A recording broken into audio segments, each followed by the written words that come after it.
Assalamualaikum warahmatullahi wabarakatuh. Sebelum kita memulai pelajaran kita hari ini, alangkah baiknya kita untuk berdoa. Berdoa mulai. Bismillahirrahmanirrahim. Rabbi tu billahi rabba wa bil islami dina wa bil muhammadin nabiyya wa rasulah. Rabbi zidni ilma warzuqni fahma bi rahmatika ya arhamar rahimin. Amin. Sebelumnya, Bapak mengingatkan kepada kalian ya untuk mengabsen di aplikasi bajakahnya masing-masing. Bapak harap semoga kalian sehat selalu. Dan jangan lupa ya untuk selalu menjaga protokol kesehatan ketika bepergian keluar rumah, yaitu dengan 3M. Yang pertama yaitu mencuci tangan, yang kedua menjaga jarak, dan yang ketiga menggunakan masker. Sebelum Bapak memulai pembelajaran kita hari ini, Bapak ingin memperkenalkan diri Bapak sendiri, yaitu nama Bapak Ahmad Muhajir. Bisa dipanggil Muhajir. Bapak lahir di Palangkaraya tanggal 25 Agustus 1999. Hobi Bapak yaitu mendengarkan musik, menonton film, dan bernyanyi. Moto hidup Bapak yaitu From Zero to Hero, yaitu bermula dari nol untuk menjadi seorang pahlawan. Bapak dari Universitas IAIN Palangkaraya. Nah, sebelum memulai materi kita hari ini, alangkah baiknya kalian untuk mempersiapkan peralatan belajar kalian. Dan Bapak harap kalian menyimak video pembelajaran tentang materi hari ini. Assalamualaikum warahmatullahi wabarakatuh. Baik adik-adik sekalian, di sini kita akan membahas materi tentang penyelenggaraan jenazah. Nah, ini adalah biodata Bapak yang telah Bapak sebutkan di awal tadi. Tujuan dari pembelajaran kita hari ini yaitu 1. Menjelaskan kandungan dalil naqli tentang ketentuan syariat Islam dalam mengurus jenazah. Yang kedua, menjelaskan tata cara mengurus jenazah menurut hukum Islam. Penyelenggaraan jenazah. Penyelenggaraan jenazah adalah pengurusan jenazah seorang muslim atau muslimat dengan cara memandikan, mengkafani, menyolatkan, dan menguburkannya. Mengurus jenazah hukumnya fardu kifayah. Artinya, jika sebagian kaum muslimin sudah melaksanakannya, kaum muslimin yang lainnya tidak terkena kewajiban atau dosa. Akan tetapi, jika di antara kaum muslimin tidak ada yang melaksanakannya, maka seluruh kaum muslimin yang mengetahui kejadian ini akan mendapat dosa. Pada intinya, prosesi penyelenggaraan jenazah ini sangatlah penting. Memandikan. 1. Syarat jenazah yang dimandikan. A. Islam. Apabila jenazah yang dimandikan itu tidak beragama Islam, maka gugurlah syarat untuk memandikannya.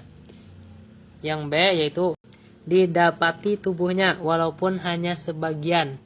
Nah, apabila ada jenazah yang tidak utuh dan hanya ada sebagian saja dari tubuhnya yang bisa dimandikan, maka alangkah lebih baiknya dimandikan walaupun hanya sebagian. Yang C yaitu bukan karena mati syahid atau mati dalam peperangan membela agama Islam. Nah, apabila ada orang yang mati syahid dalam peperangan, maka mereka itu tidak perlu dimandikan. Karena apa? Karena mereka itu sudah dijamin untuk masuk surga dan langsung dikuburkan saja.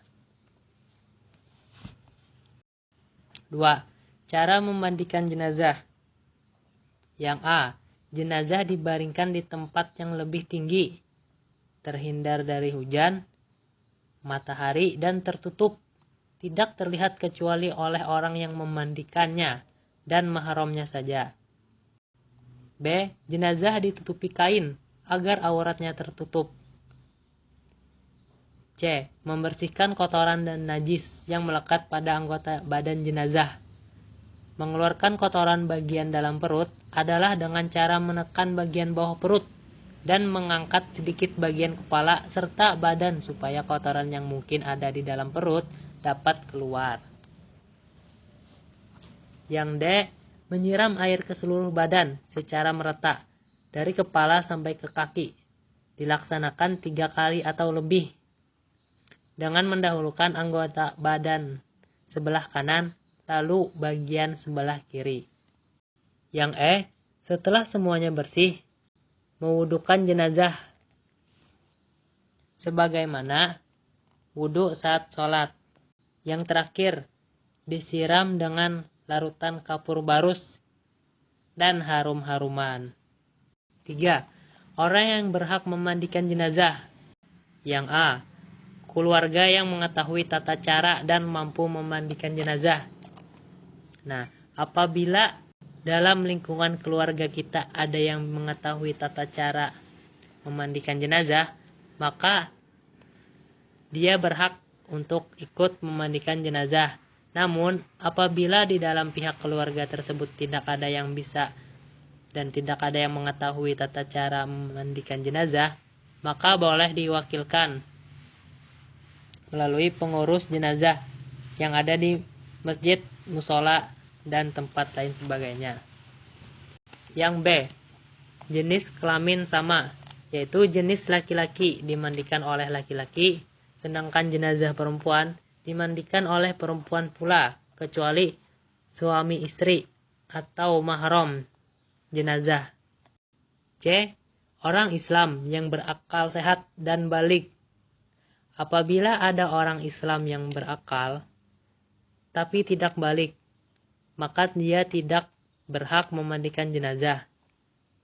Bahkan sebaliknya, apabila ada orang balik namun dia tidak beragama Islam, maka dia juga tidak berhak untuk memandikan jenazah. Yang D. Dapat menjaga kerahasiaan jenazah amanah. Maksudnya yaitu orang yang memandikan jenazah tadi maka harus menjaga kerahasiaan si mayit. Nah, untuk lebih jelasnya, silahkan simak video berikut. Assalamualaikum warahmatullahi wabarakatuh. Kita dari kelas 12 2 ingin memperagakan tentang tata cara pemandian jenazah yang baik dan benar menurut sunnah Rasulullah SAW. Adapun bahan-bahan yang kita butuhkan itu yang pertama adalah kapur barus. Kapur barus ini kita gunakan hanya 1 atau 2 buah saja sesuai kebutuhan. Namun kapur barus ini harus dihaluskan terlebih dahulu sampai benar-benar halus, lalu dicampurkan dengan air untuk pembilasan terakhir pada saat pemandian jenazah. Terus yang kedua itu kita butuhkan adalah kapas. Nah, kapas ini digunakan untuk menutupi bagian-bagian atau lubang-lubang yang memang mengeluarkan najis seperti lubang dubur ataupun lubang-lubang lainnya. Terus yang ketiga itu ada masker. Nah, masker ini tidak terlalu dibutuhkan sebenarnya, namun untuk sekedar melengkapi saja. Terus yang keempat ada 1 buah handuk. Handuk ini dibutuhkan pada saat pemandian jenazah, nanti akhirnya kita keringkan dengan menggunakan handuk ini. Sekian bahan-bahan yang dibutuhkan untuk pemandian jenazah. Adapun langkah-langkah dalam memandikan mayat, yang pertama itu adalah membasuh si mayat 3, 5, 7 sampai 9 basuhan dengan bilangan-bilangan ganjil.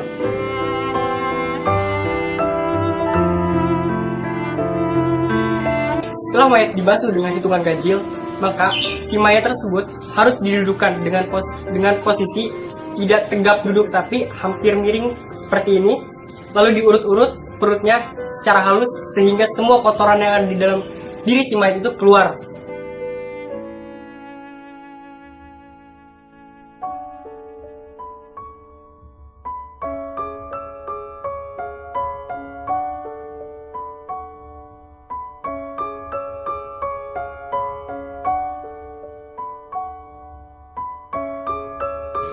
Setelah mayat diurut-urut perutnya hingga semua kotoran yang ada di dalam dirinya keluar, maka si pemandi jenazah harus menyiram bersih bagian-bagian yang memang tadi terkena najis oleh kotoran-kotoran dari si mayat itu.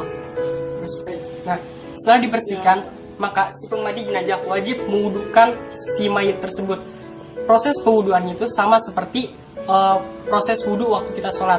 Nah, bedanya pada saat kita membersihkan mulut dan juga hidung si mayat, kita hanya boleh menggunakan jari ataupun sikat gigi ataupun siwak untuk membersihkan mulut si mayat.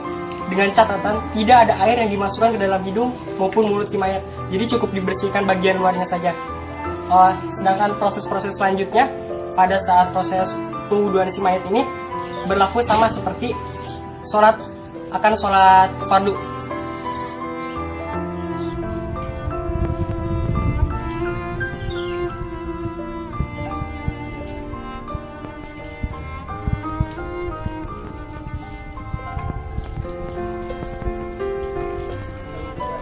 Nah, setelah diwudukan, maka langkah selanjutnya adalah membersihkan kepala si mayat terlebih dahulu.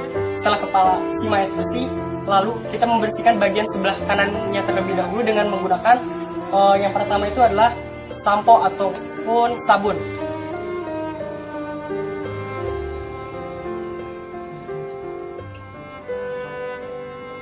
Sampai bersih, lalu kita dibalik bagian belakangnya juga, lalu kita bersihkan sebagian kanannya dengan air. Berlaku pula dengan bagian tubuh yang kiri.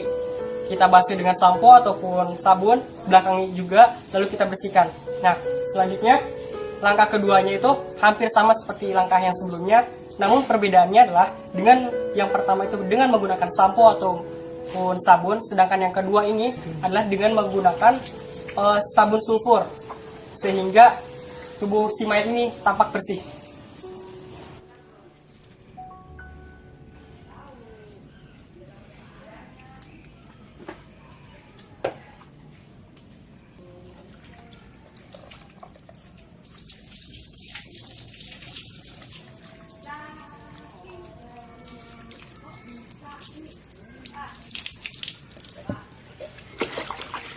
Nah, setelah mayat dimandikan dengan proses dua pemandian tadi, maka langkah si mayat harus disiram dengan air kapur barus yang sudah dihaluskan terlebih dahulu, agar tubuh si mayat tadi tidak digigit serangga ataupun tidak dikerumuni oleh serangga nantinya.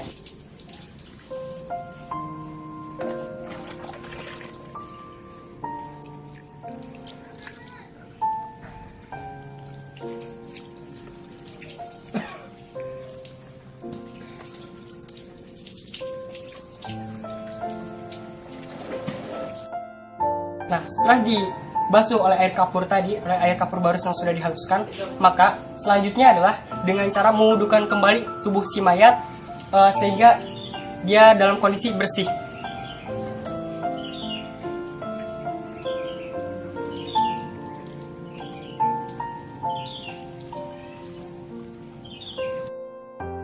Nah, setelah mayat tadi diwudukan, maka langkah selanjutnya adalah dengan cara membersihkan atau mengeringkan air-air yang ada di dalam tubuh si mayat tampak bersih dengan menggunakan handuk ataupun kain kecil.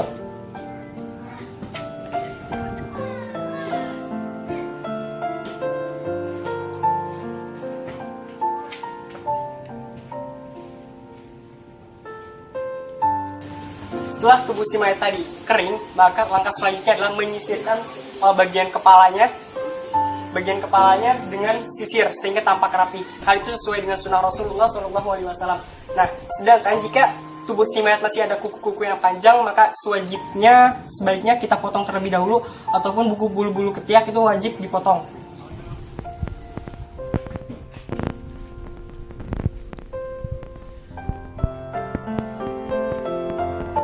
Nah, sekian langkah-langkah dari kami tentang proses pemandian mayat. Kurang lebihnya mohon maaf. Wabillahi taufiq wal hidayah. Wassalamualaikum warahmatullahi wabarakatuh.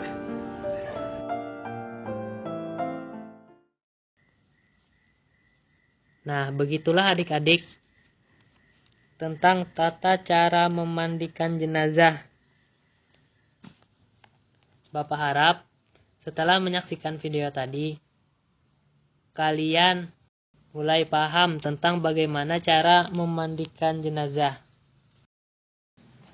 Selanjutnya yaitu mengkafani. Mengkafani jenazah adalah membungkus jenazah dengan kain kafan berwarna putih dari ujung rambut sampai ujung kaki. 1. Beberapa hal yang perlu diperhatikan dalam mengkafani jenazah. Yang A. Hukum dan syarat orang mengkafani sama dengan ketentuan memandikan jenazah tadi. Maksudnya ialah orang yang mengkafani jenazah tersebut hendaknya adalah orang yang memandikannya tadi. Apabila jenazah yang dikafani itu perempuan, maka yang berhak mengkafaninya itu ialah pihak perempuan. Sedangkan apabila mayat yang dikafani itu laki-laki, maka harus laki-lakilah yang mengkafaninya. Yang B yaitu kain kafan diperoleh dengan cara halal, yakni dari harta peninggalan jenazah atau ahli waris, atau diambil dari baitul mal jika ada, atau dibebankan kepada orang yang mampu. Pada intinya yaitu kain kafan yang diperoleh dengan cara yang halal. C. Kain kafan hendaknya bersih, berwarna putih dan sederhana, tidak terlalu mahal dan juga tidak terlalu murah. Artinya yaitu kain kafan yang standar. D. Kain kafan minimal 1 lapis untuk menutupi seluruh tubuh. Bagi jenazah laki-laki sebaiknya dibungkus 3 lapis tanpa ditambah serban, sarung, kopiah, dan sebagainya. Adapun untuk jenazah perempuan sebaiknya 5 lapis. Kenapa menjadi 5 lapis? Karena dalam pihak jenazah perempuan ada penambahan kain, yaitu untuk bagian baju lengan bawah dan juga jilbab. Nah, tata cara mengkafani jenazah. Yang A. Hamparkan selembar tikar di atas lantai atau balai. Apabila tidak ada tikar, maka boleh diganti dengan hamparan yang lainnya, baik itu seperti selimut, kain, dan lain-lain. Yang B. Rentangkan 5 utas tali di atasnya. Yang C. Susun lapisan kain kafan 3 lapis untuk laki-laki dan 5 lapis untuk wanita. Yang D. Di atas kain kafan ditaburi dengan kapur barus dan wangi-wangian. Yang E adalah jenazah diletakkan di atas kain kafan dengan menempelkan kapas secukupnya pada bagian lubang-lubang yang ada pada tubuh. Yang F terakhir, tubuh jenazah dibungkus dengan kain kafan sampai rapi, kemudian diikat dengan tali di bagian ujung kepala, dada, perut, lutut, dan ujung kaki. Nah, untuk penjelasan lebih lanjut, silahkan simak video berikut ini. Assalamualaikum warahmatullahi wabarakatuh. Akan memperkenalkan bahan-bahannya, yaitu 5 tali untuk mengikat jenazah, 3 helai kain kafan, dan 1 helai sarung. Akan mempraktekannya. 3. Yang pertama, bentangkan tali jenazah. Tali yang pertama untuk mengikat di atas kepala. Tali yang kedua untuk mengikat dada. Tali yang ketiga untuk mengikat perut. Tali yang keempat untuk mengikat lutut. Tali yang kelima untuk mengikat di bawah kaki.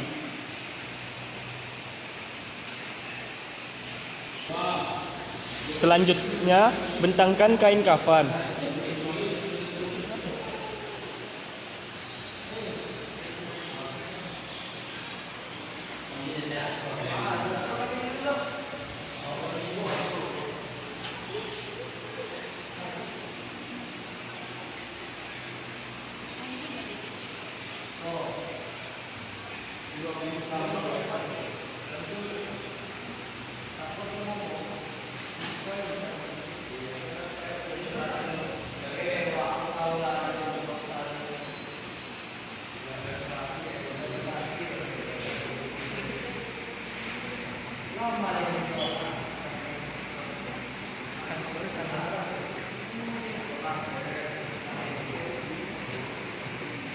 Selanjutnya, letakkan jenazah di atas kain kafan.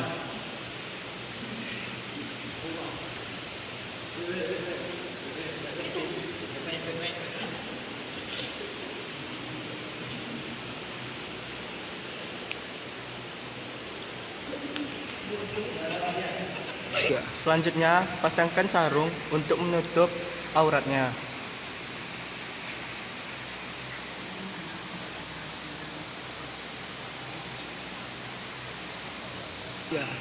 Selanjutnya, bungkus jenazah.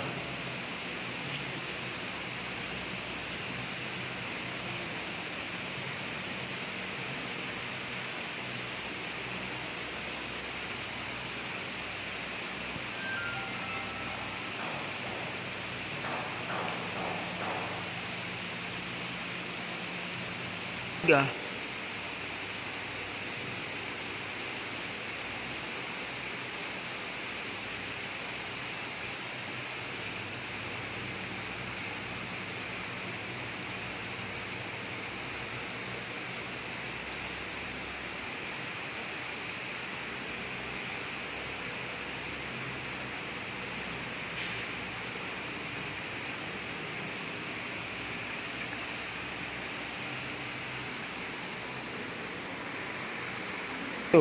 Selanjutnya, ikat jenazah.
Sekian praktek menghafali jenazah dari kelompok Al-Azhar. Semoga apa yang kami praktikkan tadi dapat bermanfaat bagi yang menonton. Cukup sekian dan terima kasih. Assalamualaikum warahmatullahi wabarakatuh. Assalamualaikum warahmatullahi wabarakatuh. Kami adalah kelompok 3 dari kelas 11 IPA 3 akan mempraktekkan bagaimana cara memakaikan kain kafan pada mayat. Dan ini adalah bahan-bahan yang akan kita pakai untuk dipakaikan kepada jenazah. Langkah pertama, hamparkan 3 utas tali yang akan dipakaikan pada bagian kepala, bagian badan, dan bagian kaki.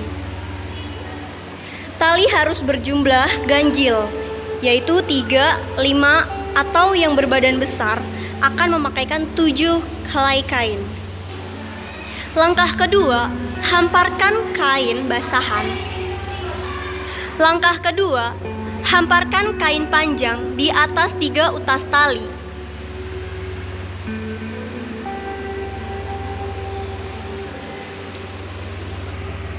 Timpa kain sebelumnya dengan kain yang lebih pendek dari kain yang sebelumnya.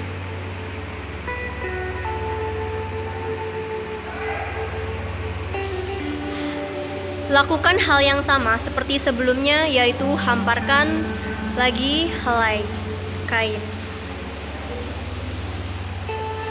Kemudian, timpa kain yang sebelumnya dengan kain yang lebih panjang pada bagian tengah kain.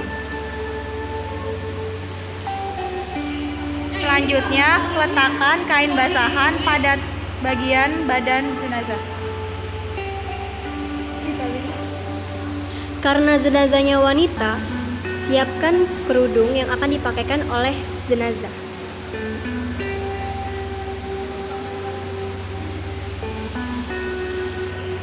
Hamparkan kain yang akan digunakan sebagai baju untuk jenazah.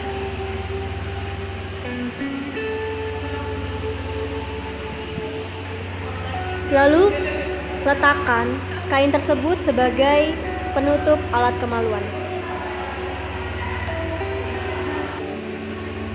Pakaikan baju kepada mayat. Pakaikan jilbab kepada mayat perempuan.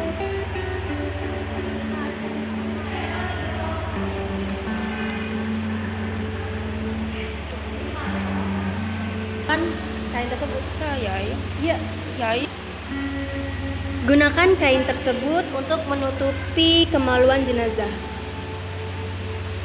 Setelah itu, tutup jenazah dengan kain basahan.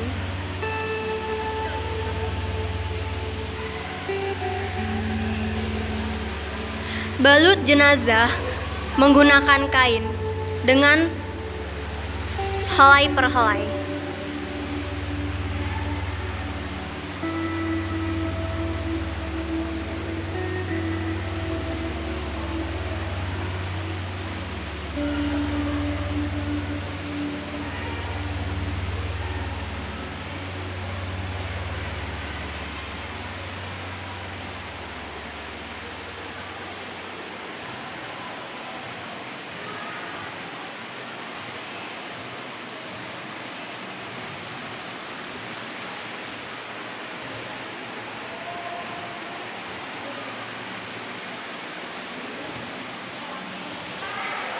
Setelah itu, ikat tali pada bagian kaki, lengan, dan kepala jenazah. Setelah jenazah dibalut dengan kain.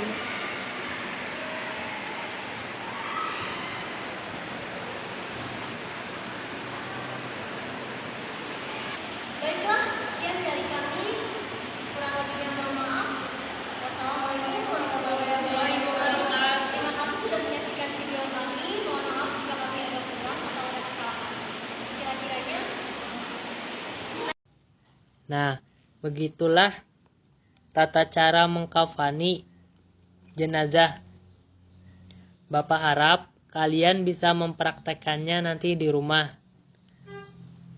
agar lebih paham terkait dengan materi yang Bapak jelaskan tadi. Cukup sampai di sini dulu ya pelajaran kita hari ini adik-adik. Apabila ada pertanyaan atau masih kurang jelas terkait materi tadi, bisa kalian tanyakan di bajakah. Dan juga kalian jangan lupa ya untuk mempelajari materi yang akan datang. Untuk mengakhiri pelajaran kita hari ini, alangkah baiknya kita berdoa agar ilmu yang kita dapat menjadi bermanfaat. Berdoa mulai. Bismillahirrahmanirrahim. Rabbi awzidni an askura ni'mataqallati an'amta alayya wa ala walidayya wa an ammal salihan taradahu wa adkhilni bi rahmatika fi ibadika salihin. Rabbana atina fid dunya hasanah wa fil akhirati hasanah wa qina adzabannar. Walhamdulillahi rabbil alamin.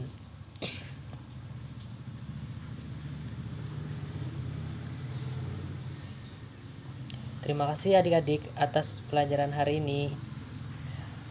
Bapak mohon maaf apabila ada kesalahan, kesilapan, baik disengaja maupun tidak disengaja. Wabillahi taufiq wal hidayah. Wassalamualaikum warahmatullahi wabarakatuh.